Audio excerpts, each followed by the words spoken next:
Hello, welcome to the video I promised about spring fishing. As you can see behind me, uh, I started getting stuff ready, and I'm going to talk about, there's a few different stages of this spring fishing. And, well, the first one here is, it's sort of a mixture of a spoon slash stick bite. So, I got 8 rods already set up here, and oops.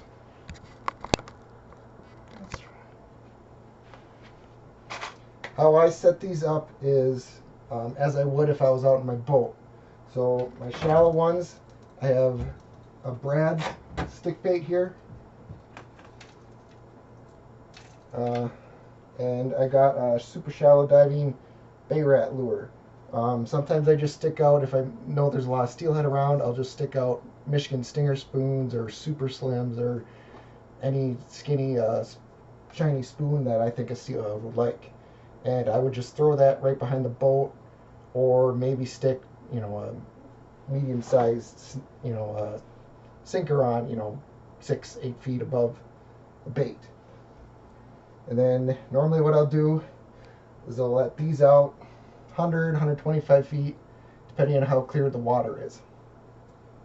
Then next I have my middle diving thing, and I have scatter wraps. The past few years, I've really liked the scatter wraps. They dive down to that nice 10 to 12 feet, and they just get just below, so that if the fish takes the outside board, it can go right over top of the bait. Then usually what I do is I'll either put a very deep build bait, especially when the smelt are running, or I'll do what I did here. I have a coho dodger. This is the Dreamweaver Z Dodger, but the Lure Jensen ones work very well. I have just a green and gold peanut fly on there. Some guys like the hoochie flies. I like the tinsel ones a little better. It just adds a little more flash to the whole presentation. But some guys use it. Rapture makes a nice fly that actually slides up and down the line.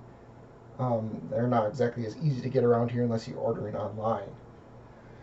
And then this one, I have Michigan Stinger.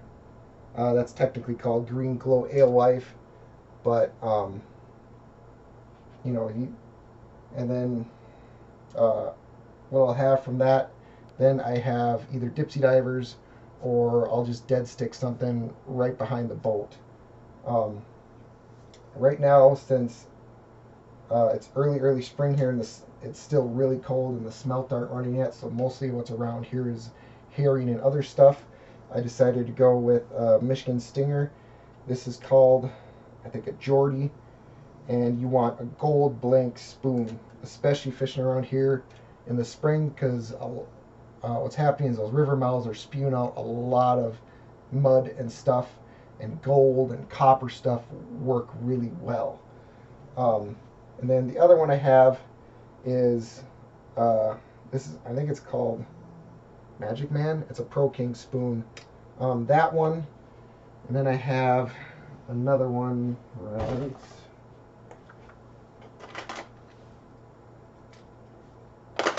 right here. This is pretty similar to the Magic Man, but I think it's called Purple Magic or something. It's pretty similar. Both those baits work very well. They work better in clearer water, but they will work because of the mirage-y color changing style of the tape they use. They work well in cloudy water as well. That you want, Michigan Stinger has one that's pretty similar to both these, called it's called Caddyshack. You want a silver blank if you're ordering the Michigan Stinger version.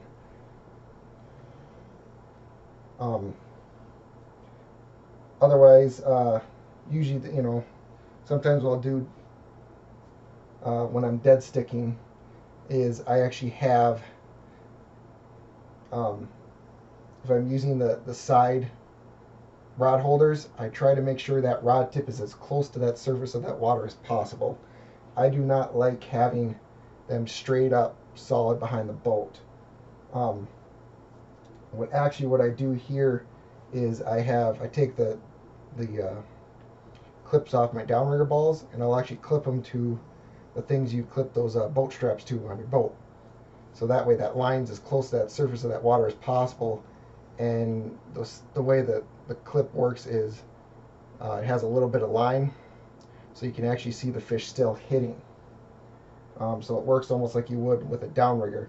And what I'll end up doing with these is I'll let them out, 20, 30 feet, clip a snap weight to them, drop them down, and then clip them to that release. That way, when we get a fish close to the boat, that snap weight is pretty heavy and it drops it pretty much straight down like you would a downrigger, but you don't have that huge downrigger ball spooking the fish. Because we're fishing a lot shallower water, mostly, 20 or less feet of water. I usually don't like getting a lot shallower than 15, just because there's so much stuff getting spewed out of these rivers and stuff. I don't like losing a lot of baits. I don't like all of a sudden getting something slammed into my boat. But I know guys go in 4 feet of water and they still catch them. They are in that shallow. That's why a lot of those guys do the shore fishing. But with my boat, usually what I'll do is keep the boat in about 15 and then just swing the planer boards out over that. So like I said, when you're doing this, my spread, I make sure everything can swap over everything. That way you're keeping all your lines in the water. Especially spring fishing, you're usually going a little slower.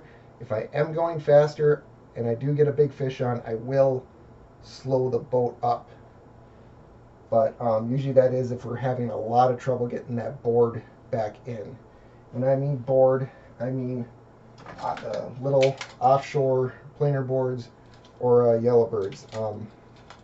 And when I'm setting mine up, I always swap out. The offshore ones come with it automatically, but for these yellowbirds, I swap out for these OR, I think they're 18 clips. They're the red little clips. And if you look real closely, let's see here, there we go. Yeah, see they have that red pin in between. That way you can stick the line right behind it, and when that closes, there's no way that line's coming out.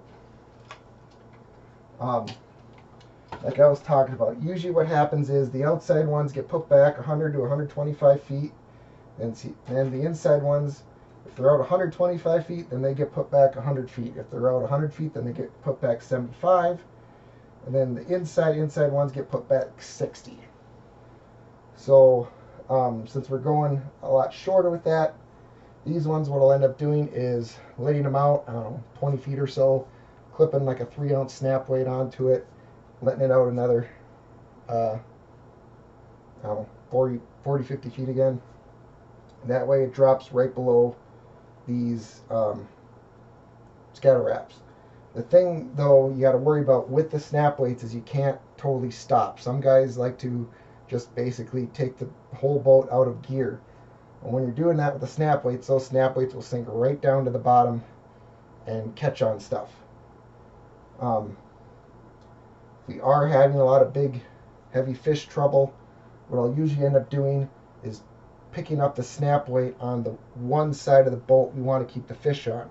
That way the other side we can keep turning and catch up to make up line with the fish, and also have the person who's fighting the fish I'm trying to say fighting the fish still able to gain line, but it keeps the other side, that because of the way the planer board works, the other side actually will speed up, so it allows for that snap weight to stay up off the bottom and still actually be fishable, because even though it's going faster, the fish will hit it sometimes. And that's the thing. That's why I want to keep all the lines in the water, because of the erratic action after you get a fish, whether it's slowing down the boat, speeding it up, trying to turn to keep the fish on the one side of the boat. That huge erratic action sometimes triggers fish that have been following for a while or something like that. Just that drastic change.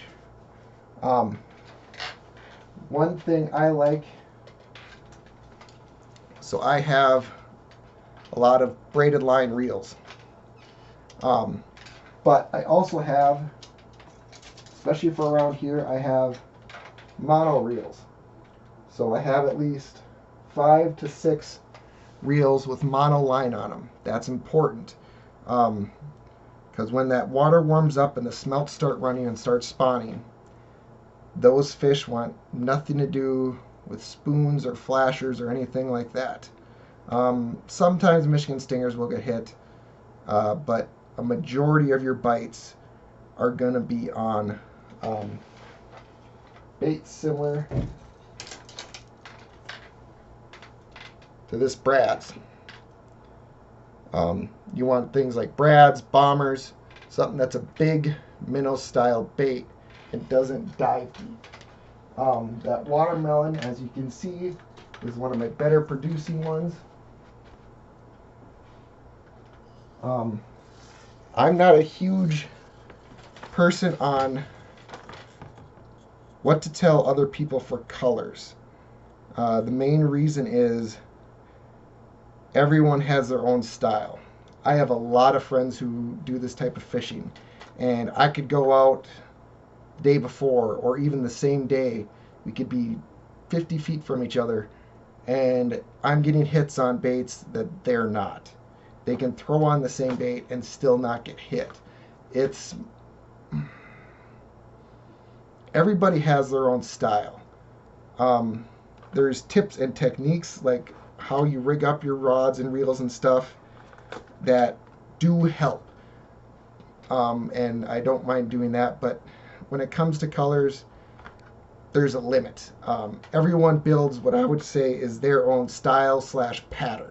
So like I have what I would consider my A team. Okay, those are the colors I'm going to throw out, and it's a rainbow of colors. So like I've got orange, green, pink, blue, purple, and then I have that watermelon. And a lot of colors do work. There's some that, but like like I can get scatter wraps to work where my friend cannot. I can get flash or fly combos to work that my friend cannot. Everyone fishes different. Different speed, different way they're hooking up to the boards, different other stuff like that. So I'm going to show you a couple styles, a couple different colors, but don't change your style just because I say it works. Just because it works for me doesn't mean it'll work for you. But as of style of bait, there is specific baits. The action is what you're looking for. And like you can see that one's chewed up to heck. I much prefer chewed up baits over brand new baits out of the box. I feel like once a fish gets it in the mouth, it outproduces other baits. And one of the things is, I think it's because of the action.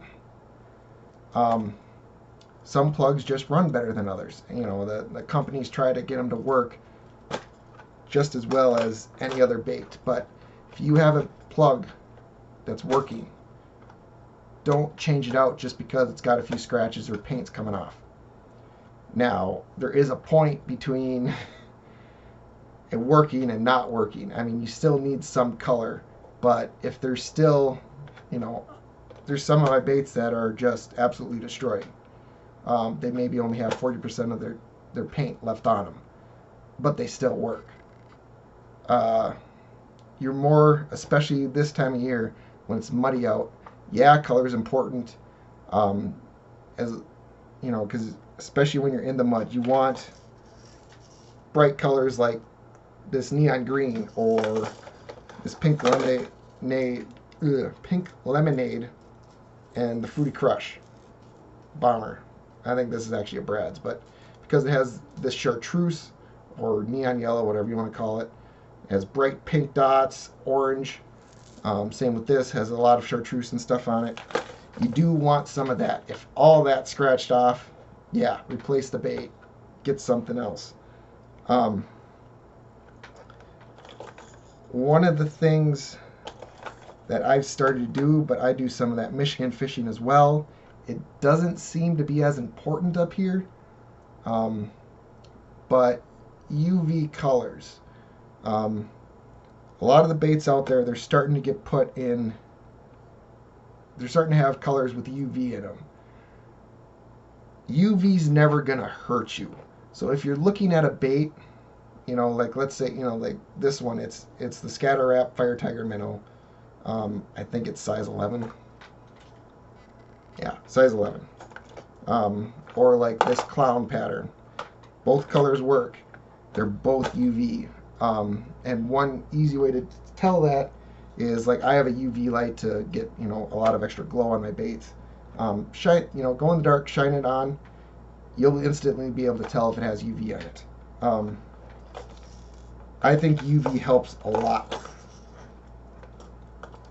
It will never hurt you, but there's some days that's what they want. They want UV.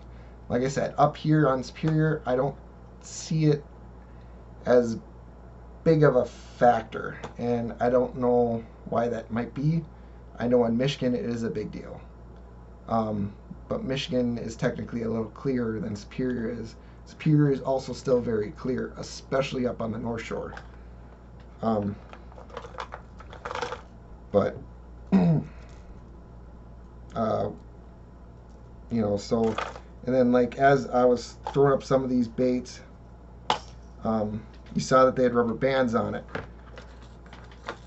Just buy a bag of rubber bands, wrap them up like that, you know, just make sure all the hooks, you know, aren't able to free move. You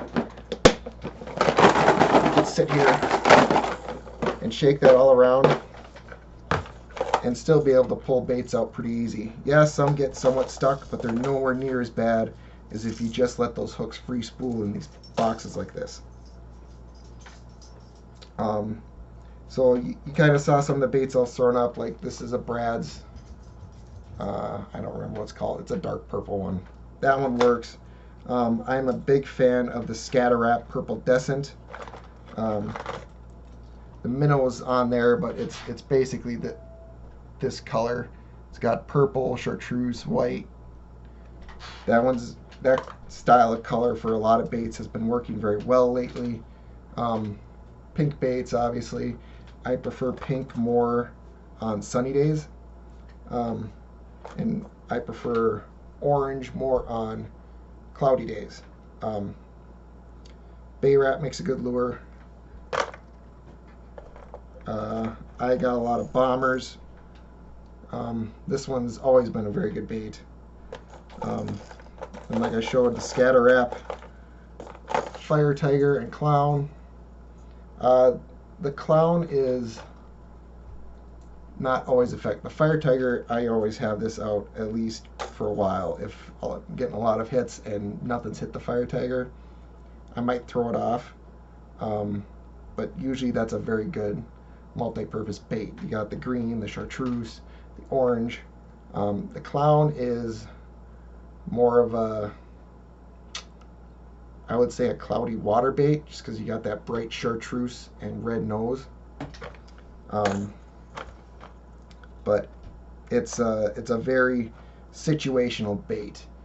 If you're getting fish and that hasn't been hit, take it off. Usually that's a big hit or miss. They're either going to hit it or they're not. You know, and then everyone loves this Bomber Fruity Crush. A lot of bright UV colors on it, sparkles. The pink lemonade works. I've only ever caught Lakers on this. I mean, big Lakers, but I'm not a huge Laker fan. You should always get something, what I would consider a Wonder Bread pattern, white with dots on it. I have a couple different styles of that. You know, that one. I have this one that's not exactly Wonder Bread, but you want something white with blue, red, yellow dots. Gold orange. great bomber bait. I don't see my other bomber bait. Let's see. This one. This bomber bait, also a very good bait.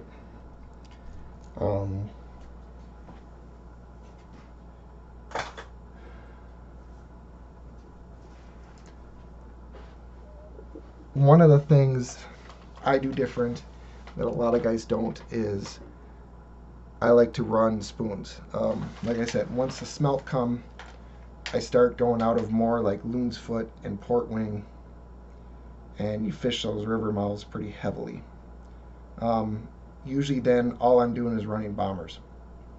It's kind of dangerous because you want to make sure when you're fishing baits that are all the same diving depth, you want to make sure you have a line counter reel, or you know exactly what your reel, how many feet your line's going out with passes, because you need to know how far behind the board you are. You need to be very careful with making sure the outside boards are at least 25 feet farther out than the inside. So you need to step up at least 25 feet. And when you do get a fish on, you got to make sure that that board is starting to drift back towards the middle of the boat. That way when the fish gets pulled across, it's going to miss your other baits. You want it to kind of dangle. So like when I'm setting up my boards, I set them up so that I can do a quick wrist flick and pop that front off.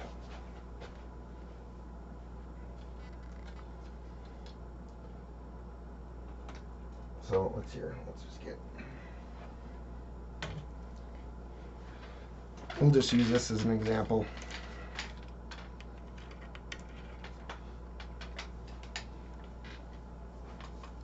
So when I'm setting up my board,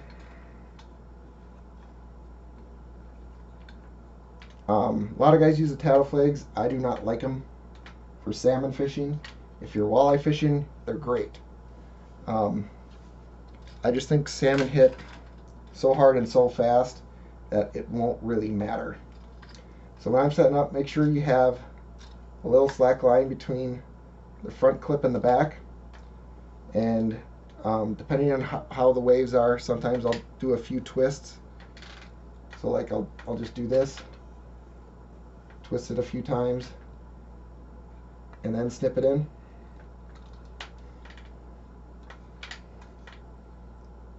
So you got, so you got it fishing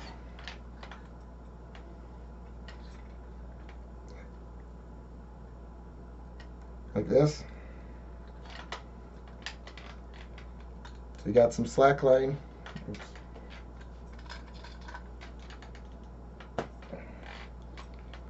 So you got some slack line between. You want the slack line because when this fish pulls on this, you want the board to have some leeway so that it fishes properly.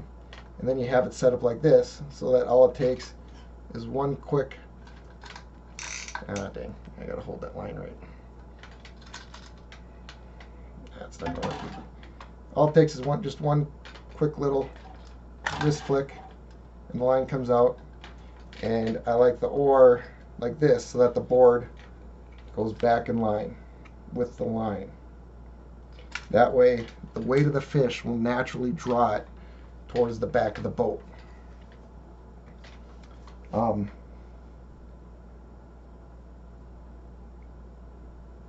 And then I guess the last thing I want to talk about is your swivels. One of the biggest things I see guys doing wrong is the swivels they use. Now, I like a lot of spoons and flashers, so I buy ball bearing swivels. Oh, here, let me back that up a bit. There we go. I like ball bearing swivels because I use a lot of spoons and flashers a lot. That way you don't have twists in your line damaging your line. And then, as you can also see, the swivel comes with a nice wide gap. I do not like. Oh, where are they? I have a couple of these from my other friend.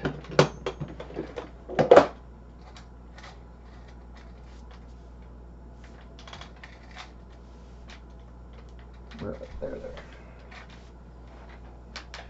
Don't buy swivels like this. They're fine for crankbaits. They're actually really nice for crankbaits.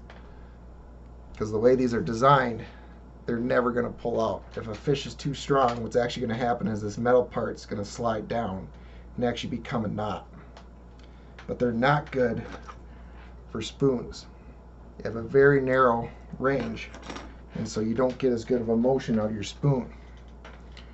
Or if you have a nice big round flat wide gap, you'll get all the action out of your spoon.